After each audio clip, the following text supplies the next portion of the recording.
হয় মই বৰ্তমান উপস্থিত আছোঁ ঐতিহাসিক জেৰেঙা পথাৰত আৰু প্ৰথমে এনিভাৰৰ দৰ্শকসকলক এটা পৰিৱেশ ব্যৱস্থা কৰিছোঁ। এয়া দেখিছে যে মোক সতীৰ্থ দেখাব কিদৰে এই জেৰেঙা ঐতিহাসিক জেৰেঙা য'ত ভূমাফিয়াসকলে খনন কৰিছে কিদৰে ঐতিহাসিক জেৰেঙাৰ জয়মতীৰ বুকুত কিদৰে খনন কৰিছে আমি দেখাব চেষ্টা কৰিছোঁ। আমি অস্তিত্ব সংকটৰ বহাৰত এতিয়া এই জেৰেঙা আৰু জেৰেঙা পথাৰত ভূমাফিয়াই কি দিনক দিনে খনন কৰিছে। যিহেতু ক'ব লাগিব 4 লেনযুক্ত পথ নিৰ্মাণ হৈছে, পথ নিৰ্মাণত যিহেতু মাটি ব্যৱহাৰ হৈছে, মাটি খনন কৰিবৰ বাবে ঐতিহাসিক জেৰেঙাত এইদৰে জয়মতীৰ ঐতিহ্যমণ্ডিত জেৰেঙা পথাৰত কিদৰে খনন কৰিছে ভূমাফিয়াসকলে।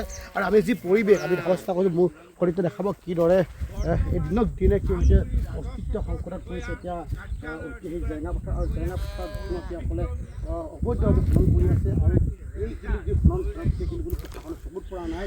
DFR ৰেঞ্জাৰ হয়তো আশীৰ্বাদ তুষ্ট হোৱাৰ বাবে এনেদৰে ঐতিহাসিক জেৰেঙাত এনেদৰে বুকুত খনন কৰি পৰিছে। কিদৰে ভাবুকি সৃষ্টি হৈছে, কিদৰে ভাবুকি নামি আহিছে এই ঐতিহাসিক জেৰেঙা পথাৰত। আৰু এই ডোখৰ জেৰেঙা য'ত ঐতিহাসিক জয়মতীক শাস্তি দিয়া হৈছিল, য'ত লাগিব কিন্তু ইয়াৰ যিটো প্ৰশাসনিক ব্যৱস্থা আছে, প্ৰশাসন চকুত পৰা নাই। এইখিনি এটা প্ৰশ্ন উত্থাপন হৈছে। ক'ব লাগিব DFR ৰেঞ্জাৰ হয়তো মিলিত থকাৰ কাৰণে এনেদৰে এই ঐতিহাসিক স্থানসমূহ এইডোখৰ অবৈধ ভূমাফিয়াসকলে এইদৰে খনন কৰিবলৈ সাহস পাইছে। আমি যি পৰিৱেশ নিশ্চয়কৈ ঐতিহ্যমণ্ডিত জেৰেঙা পথাৰৰ প্ৰতি কিদৰে ভাবুকি সৃষ্টি কৰিছে যি পৰিৱেশ আমি এনেদৰে দৰ্শকসকলক দেখাব চেষ্টা কৰিছোঁ। ইয়াৰ মাজতে আমি বহুজন দল সংগঠন আছে, দল সংগঠনৰ পৰা কিছু ভাষ্য ল'ব চেষ্টা কৰিছোঁ। ভূমাফিয়া খনন কৰিছে, প্ৰশাসনৰ কোনো মাত নাই, ক'বা সাহস আৰু ত্যাগৰ একমাত্ৰ প্ৰতীক যোৱা স্মৃতি বিজড়িত এই জেৰেঙা পথাৰ। আৰু এই জেৰেঙা পথাৰত ভূমাফিয়াৰ অবৈধ যি খনন কাৰ্য আচলতে কোনো কাৰণতে গ্ৰহণযোগ্য নহয়।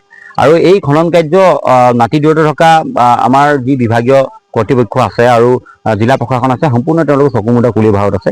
আমি অনতি পলমে টাইমছ ছাত্ৰ সন্থাৰ পৰিয়ালৰ তৰফৰ পৰা এই গোটেই বিষয়বস্তুটোৰ ওপৰত এটা নাকি লগাবৰ কাৰণে আমি তেওঁলোকক দাবী উত্থাপন কৰিছোঁ। অন্যথা ইয়াৰ পৰৱৰ্তী সময়ত যদি এই ঐতিহাসিক ঠাইত যদি পুনৰবাৰ যদি ভূমাফিয়াৰ যদি খনন কাৰ্য চলে, নিশ্চয়কৈ আমি ইয়াৰ বিৰুদ্ধে প্ৰতিবাদী কাৰ্যসূচী হাতত তুলিবলৈ আমি কিন্তু বাধ্য।